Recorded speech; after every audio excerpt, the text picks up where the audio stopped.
एक mobile phone आणि त्यामध्ये दडलेलं काही मिनिटाचं कॉल रेकॉर्डिंग. कोणाला वाटलं होतं का की हे रेकॉर्डिंग एका मृत्यूचं रहस्य उघड करेल? पण नंदुरबार जिल्ह्यातील शहदा शहर 12 जानेवारीच्या त्या रात्री एका घरात शांतता पसरलेली होती. पण ती शांतता वादळापूर्वीची होती. 29 वर्षाच्या भाग्यश्रीचा मृतदेह फासावर लटकवलेल्या अवस्थेत सापडला होता. वरवर पाहता ही आत्महत्या वाटत होती. पण जेव्हा भाग्यश्रीचा मोबाईल पोलिसांच्या हाती लागला तेव्हा जे काही समोर आलं त्याने पोलिसांच्याही अंगावर काटा आला.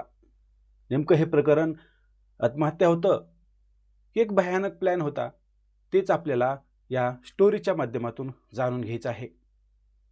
आता भाग्यश्री गौरव चौधरी, वय अवघं 29 वर्षाचं. शहादा शहरात ती आपला संसार थाटून होती. पण या संसाराला कोणाची तरी नजर लागली होती. भाग्यश्रीचा पती गौरव चौधरी याच्या आयुष्यात कोणीतरी तिसरी व्यक्ती आली होती. एका अन्य महिलेशी असलेले त्याचे प्रेमसंबंध घरातील वादाचे कारण ठरले होते. भाग्यश्रीला या गोष्टीचा सुगावा लागला होता आणि तिथूनच सुरुवात झाली होती एका मानसिक छळाची. तो छळ अखेर मृत्यूच्या दारापर्यंत जाऊन थांबला. 12 जानेवारीला भाग्यश्रीने आपली जीवनयात्रा संपवल्याची बातमी वाऱ्यासारखी सर्वत्र पसरली.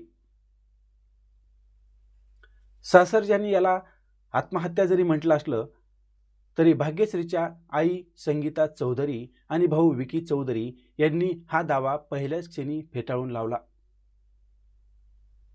आमची मुलगी आत्महत्या करू शकत नाही, तिची हत्या झाली आहे असा ठाम आरोप त्यांनी केला. पण पुरावा कुठे होता? पोलीस ठाण्यापर्यंत हे प्रकरण गेलेलं होतं. त्या पद्धतीने पोलिसांनी तपास देखील सुरू केला होता आणि त्याच तपासात पोलिसांच्या हाती एक लागलं सर्वात मोठं शस्त्र. पोलीस तपासात भाग्यश्री, तिचा पती गौरव आणि त्याची प्रियसी यांच्यातील संवादाचं कॉल रेकॉर्डिंग, हे रेकॉर्डिंगच आता पोलिसांच्या हाती लागलं होतं. या रेकॉर्डिंगमध्ये काय होतं तर सूत्राच्या माहितीनुसार त्यामध्ये भाग्यश्रीला दिला जाणारा त्रास, धमक्या आणि पतीच्या प्रियसी सोबत चाललेलं त्यांचं षडयंत्र, याचे सर्व धागेदोरे यामध्ये दडलेले होते. या एका पुराव्यानं केस पूर्णपणे फिरली गेली. जो मृत्यू आत्महत्या वाटत होता तो आता नियोजित हत्येच्या संशयात बदलला होता. कॉल डिटेल्स आणि तांत्रिक पुराव्यांनी गौरवचा खोटेपणा उघडा पडला होता. शहादा पोलिसांनी या प्रकरणाचा तातडीने कारवाई करत पती गौरव चौधरी आणि त्याच्या प्रियसीला बेड्या ठोकल्या. दोघांनाही न्यायालयात हजर केलं असता 19 जानेवारीपर्यंत पोलीस कोठडी सुनावण्यात आल्याचं समोर आलं आहे. सध्या पोलीस या दोघांची कसून चौकशी करत आहेत. नेमकं त्या रात्री काय घडलं होतं? भाग्यश्रीने स्वतःहून असं काय केलं का तिला तसं करण्यास भाग पाडलं होतं?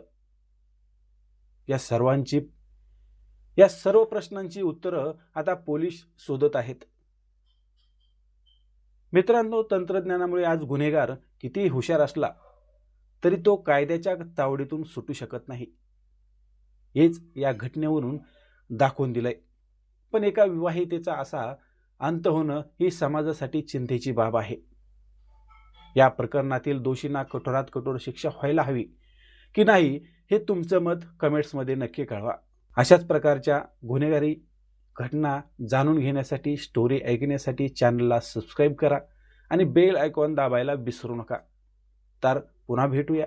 तोपर्यंत जय हिंद.